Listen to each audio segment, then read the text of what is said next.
নীলফামারী থেকে বাসে করে আসতেন ঢাকার গাবতলীতে। বাড়ি থেকে একদম পরিমাণ মতো টাকা নিয়ে আসতে হতো তাকে।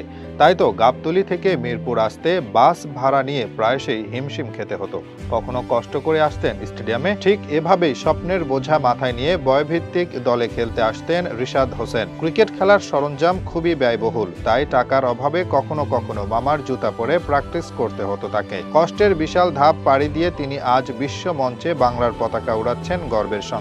সাথে হয়ে উঠছেন এক বিস্ময়কর জাদুকর। টাইগার ক্রিকেটে দীর্ঘদিনের এক আক্ষেপ ছিল লেগ স্পিনার। অতীতে জুবায়ের লিখন, আমিনুল ইসলাম বিপ্লব থেকে শুরু করে অনেকে আশা দেখালেও খুব বেশি দিন স্থায়ী হতে পারেননি। কিন্তু সেদিক থেকে পুরোপুরি ভিন্ন রিশাদ হোসেন। আন্তর্জাতিক অভিষেকের পর থেকে ধারাবাহিকতার সাথে পারফরম্যান্স করে এখন টি-20 দলের অপরিহার্য সদস্যে পরিণত হয়েছেন এই ক্রিকেটার। এমনকি ফ্র্যাঞ্চাইজি ক্রিকেটেও হটকেক হয়ে উঠেছেন রিশাদ। নীলফামারী উপজেলার টুপামারী ইউনিয়নের নিজপাড়া গ্রামের নূর আলম ইসলামের বড় সন্তান 22 বছর বয়সী রিশাদ। বাবা মায়ের অনুপ্রেরণায় স্বপ্ন পূরণে গ্রামের মাঠ থেকে বেড়ে উঠে তিনি আজ হয়ে উঠেছেন দেশের অপার সম্ভাবনাময় এক তরুণ লেগ স্পিনার।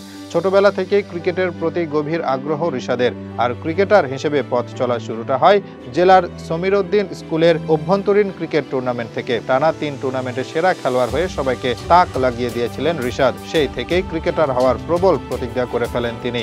এরপর নীলফামারীর নজরুল স্মৃতি একাডেমির হয়ে জেলার শেখ কামাল স্টেডিয়ামে অনুশীলন করতেন নিয়মিত। অনুশীলনে যাওয়ার জন্য ছিল না নিজের ভালো তেমন কোনো জার্সি ও জুতা, তবে সেক্ষেত্রে তাকে সাহায্য করেছে তার মামা। ওনার জার্সি ও জুতা পরেই প্র্যাকটিসে যেতেন মাঝে মধ্যে। এই নিয়ে তার মামা বলেন, এমনও দিন গেছে যে সকালে আমি যে জুতা পরে প্র্যাকটিস করতাম, বিকেলে সে ওই জুতা পরেই প্র্যাকটিস করত। আমি মাঠে পৌঁছে দিতাম। মাঝে মাঝে একই জার্সি দুজন পালা করে পরে প্র্যাকটিস করেছি। আজ আমরা গর্বিত, প্রত্যাশা রাখি ও যেন দেশের জন্য কিছু করতে পারে। তবে রিশাদের ক্রিকেট জীবনের পথ চলায় ভরসার নাম তার বাবা নূর আলম। নিজের সর্বস্ব দিয়ে ছেলের ক্রিকেটার হওয়ার স্বপ্ন বাস্তবায়নে অসামান্য অবদান রেখেছেন তিনি। ছেলের আগ্রহ দেখে কাঠ দিয়ে নিজেই ব্যাট বানিয়ে দিতেন, কারণ ব্যাট কেনার সামর্থ্য ছিল না তার। ছেলে রিশাদকে প্রথম যেই ব্যাটটা কিনে দিয়েছিলেন নূরে আলম, সেটির দাম ছিল মাত্র 550 টাকা। এরপর যখন ধীরে ধীরে নাম কামাতে থাকেন রিশাদ, তখন 20,000 টাকা দামের একটি ব্যাট উপহার দেন তাকে।